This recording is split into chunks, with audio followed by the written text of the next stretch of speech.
In the heart of Japan, nestled among rolling hills and ancient forests, lay a village that thrived by the grace of a winding, crystal-clear river.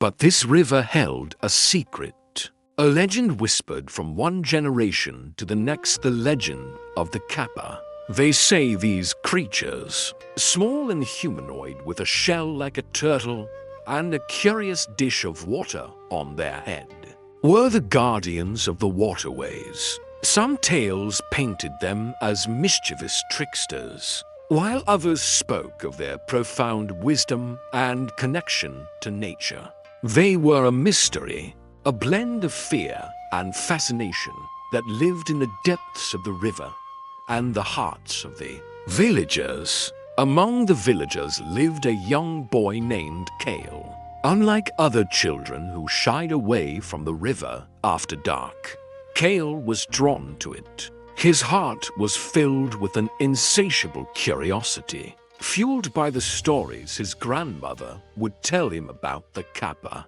He didn't see a monster, he saw a potential friend. He learned that Kappa had a peculiar weakness, a deep love for cucumbers. So, Kale devised a plan. He believed that if he could just show the Kappa that he meant no harm, he could bridge the gap between their two worlds. Every single afternoon, as the sun began to dip below the horizon, painting the sky in hues of orange and purple, Kale would sneak away from the village. He'd carry with him the crispest, greenest cucumber he could find in his family's garden. He'd tiptoe to the water's edge, his heart pounding with a mix of excitement and apprehension. He would place the cucumber carefully on a smooth, flat rock by the riverbank, a silent offering to the river's mysterious inhabitant. Then he would retreat to a safe distance, hiding behind a thicket of bamboo, and watch. For days, nothing happened. The cucumber would be there in the morning, sometimes nibbled by small forest critters, but never taken by a Kappa. Some of the other village children began to tease him, calling him Kale the Kappa Dreamer. But Kale's resolve didn't waver. He felt a connection to the river, a pull he couldn't explain, and he was determined to see it through.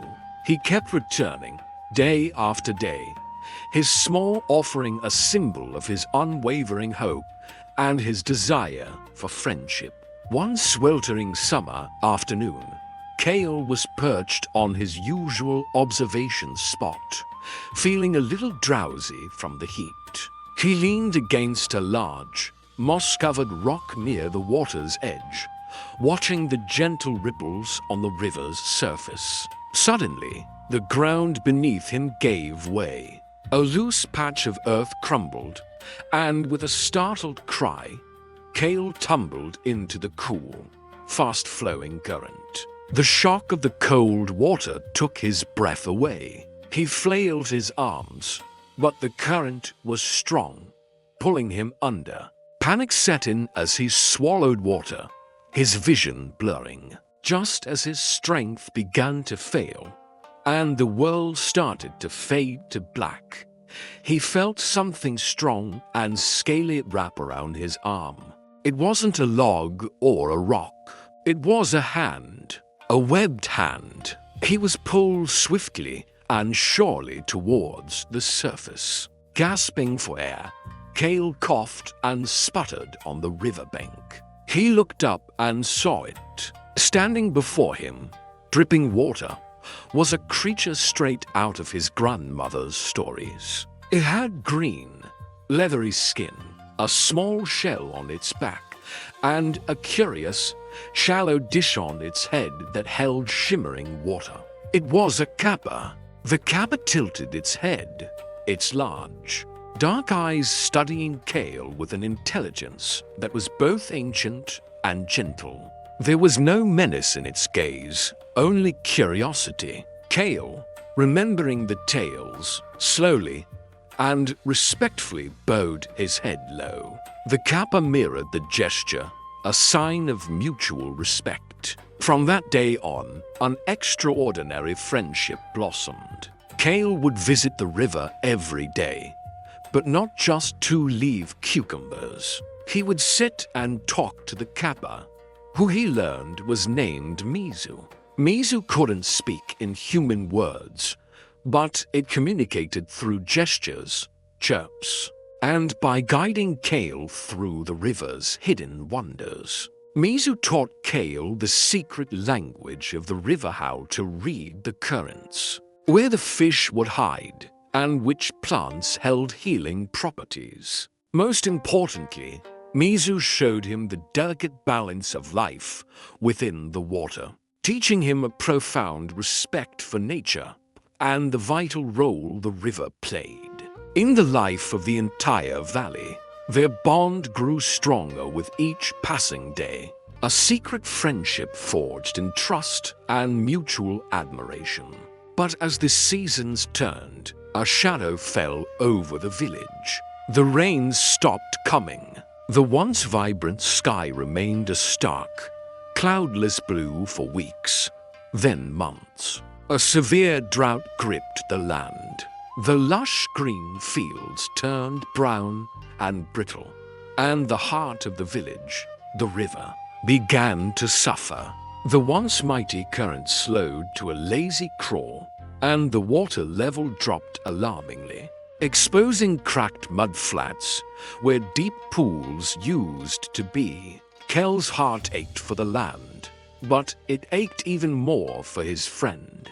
He found Mizu one afternoon, looking weak and listless. The Kappa's skin was dry, and the water in the dish on its head, the source of its life force, was dangerously low. Mizu was tied to the river, and as the river was dying, so was Mizu. The Kappa struggled to even move. Its usually bright eyes were now dull with pain. Kale knew he had to do something. The fate of his friend and the entire village rested on the dwindling waters of the river. Seeing Mizu so weak filled Kale with a desperate urgency. He couldn't let his friend fade away. He ran back to the village, his mind racing. He burst into the village square, where the elders were discussing the drought with worried faces. "I know how to help," Kale shouted, his voice ringing with conviction. He told them everything about his friendship with the Kappa, about Mizu saving his life, and about the creature's connection to the health of the river. He explained how the Kappa was now in danger because the river was disappearing. At first, the villagers were skeptical, muttering amongst themselves about the old legends. But they saw the desperation and honesty in Kel's eyes, and they saw the truth in his words when they looked at their own dying fields. Kel's grandmother stepped forward and placed a hand on his shoulder. "The river has always given to us," she said, her voice steady. "Now, it is our turn to give back." Inspired by Kel's plea and his grandmother's wisdom, a new spirit swept through the village. Fear was replaced by determination. Led by Kale, the villagers' men, women, and even the other children all went to the river. They worked together, gathering stones and rocks from the dry parts of the riverbed. Following Kel's guidance, they began to construct a small, simple dam at a narrow point upstream. They worked tirelessly, their hands raw, their bodies tired, but their spirits united by a common purpose. Slowly but surely, the barrier began to hold back what little water was still flowing. The water level behind the dam began to rise, creating a deeper pool where the river had become a mere trickle. Kale led them to where Mizu was resting, and as the life-giving water pooled around the Kappa, a change began to occur. Mizu's skin regained its vibrant color, and the dish on its head filled once more. The Kappa stirred, its eyes brightened, and it gave a soft chirp of gratitude. Just then, as if the river itself was thanking them, clouds began to gather in the sky, and the long-awaited rain began to fall. The villagers cheered, their faces turned towards the heavens. They hadn't just saved a mythical creature, they had saved their home. From that day forward, Mizu was no longer a feared legend, but a beloved friend and protector. The Kappa became a symbol of the village's resilience and their sacred bond with the river.